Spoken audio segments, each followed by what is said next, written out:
Welcome back to Talk Tottenham. We'll get straight into the predicted lineups after we clear up the team news for Spurs taking on Everton at Goodison Park on Saturday.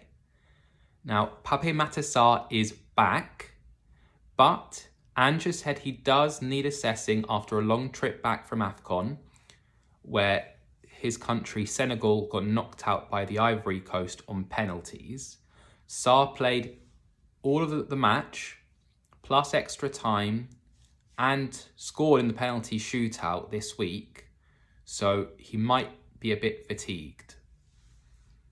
Sonny and Bissouma are both still away with their nations, playing in the Asian Cup and in AFCON respectively, so will be out of this match. It depends on how South Korea and Mali do as to whether either of them can be available for next match against Brighton, but that should be the last possible match they miss from international involvement. Despite Spurs beating Barcelona to the signing of Lucas Bergvall, the young Swedish starlet will only be registered as a Tottenham player in the summer, so he'll continue playing in Sweden and will only be available for selection to Ange from next season. Also, Alejo Veliz has signed for Sevilla on loan now, so he again won't be available for selection to Ange until next season. Injury-wise, we are still without Giovanni Lo Celso, Manor Solomon and Ryan Sessegnon. And to add to that list, we've also got Alfie Dorrington with a hamstring injury, and he'll be out for a few weeks. So on to the predicted lineups.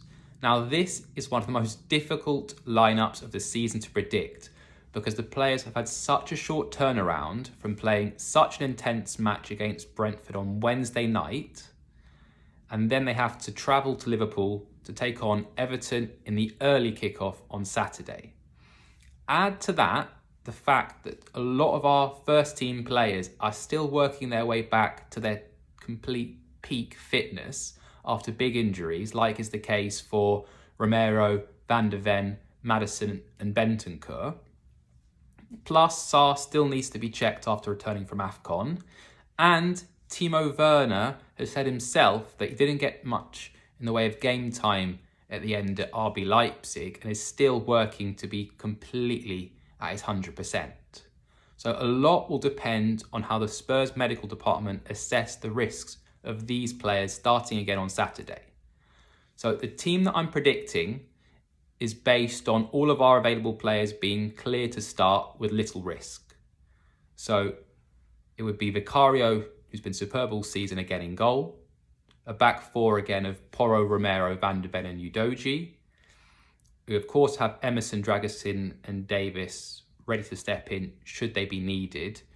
There is a decent chance that this might be Dragusin's first start for Spurs if the medical team assess that maybe someone like Van de Ven or Romero needs a bit of a break after their long injuries.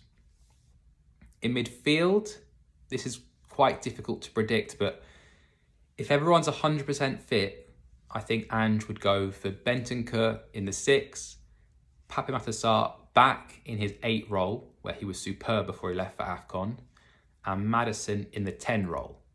Now, Oliver Skipp did start last match in the 8 role, came off at half-time with Bentancur, and Højbjerg was brought on half-time to be the lone 6 with Kulusevski and Maddison bombing on in midfield when we were chasing the game. So he has got a few options there, and that's despite Yves Bissouma still being away at AFCON and Lo Celso still being out injured. But I think if everything is equal, he'd want to see Bentancur, Sarr and Maddison in his midfield. As for the attackers, Richarlison will surely start again as the 9 after yet another goal. He's on brilliant form at the moment. Wide of him, I'm going to go with Dejan Kulusevski and Timo Werner. Timo Werner was a constant threat again in the game against Brentford. Now, Brennan Johnson did come on at half-time and did do well, added a lot of energy to our attack, and scored a goal.